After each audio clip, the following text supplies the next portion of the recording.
आमच्या सोसायटीत ना निदान 150-200 तरी फ्लॅट्स असतील. त्या सगळ्यांना सोडून या कबुतरांना माझ्याच घरी काय यायचं असेल? माझं घर ह्यांना आवडतं की माझं थोबाड ह्यांना आवडतं? हेच मला कळत नाही आहे. कारण एवढं ग्रिल लावून, एवढं जाळी लावून तरी पण ते आत घुसतात आणि आत घाण करून जातात. मी असं का म्हणते, कारण दाखवते. हे बघा, इथे कबूतर बसलंय आणि त्यानं आता 2 परत अंडी दिलेत.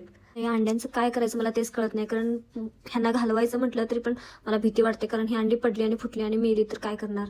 ह्या आधी पण आमच्यासोबत असंच घडले. आम्ही जेव्हा ह्या रूममध्ये नवीन राहायला आलो होतो तेव्हा पण 2 अंडी घातली होती आणि तेव्हा पण मला त्यांना घालवणं शक्य झालं नव्हतं आणि त्यांनी इतकी घाण केली होती की साफ करूनपर्यंत माझीच वाट लागली होती. तेव्हा पण आमची गॅलरी आम्ही यूज केली नव्हती कारण क्रिशू त्यांना बघून ना घाबरायची, खूप घाबरायची. आणि असं पण नाहीये की बाबा हे लवकर जातील. त्यांचा पिरियड खूप मोठा असतो. 1.5-2 महिने ते राहतात. कारण छोट्यानं मोठं होऊन उडून जाऊसपर्यंत ना खूप वेळ लागतो आणि हे आम्ही पहिल्यांदा पण एक्सपिरियन्स केले.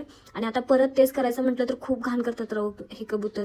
आता यांना घालवायचं की ठेवायचं मला तेच कळत नाही. जाऊ दे, ह्याचा विषय बघू.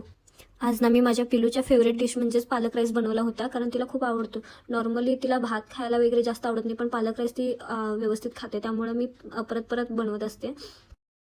आपण ना विचार करतो आपण काहीतरी वेगळं नवीन ट्राय करावं, फॅन्सी फूड तयार करावं म्हणजे लहान पोरं खातील, पण असं काहीच नसतं. रेग्युलर जेवण असतं तेच खातात पोरं एकतर, आणि जे बनवलेलं असतं ते वेस्ट होऊन जातं. त्यामुळं आपलं रेग्युलर जेवण लहान पोरांना पण दिलं तर बेस्ट आहे. आणि गरमी पण चालू आहे त्यामुळं मी ताक पण बनवलं होतं. आणि नॉर्मली क्रिशूला दूध प्यायला नाही आवडत, पण ताक मात्र ती एन्जॉय करते, त्यामुळे मी ताक बनवत असते.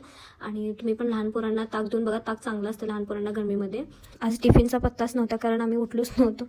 त्यामुळं आमच्या दोघांच्यासाठीच फक्त पालक राईस बनवला होता. आम्ही आमचं फूड एन्जॉय करतो. तोपर्यंत बाय बाय.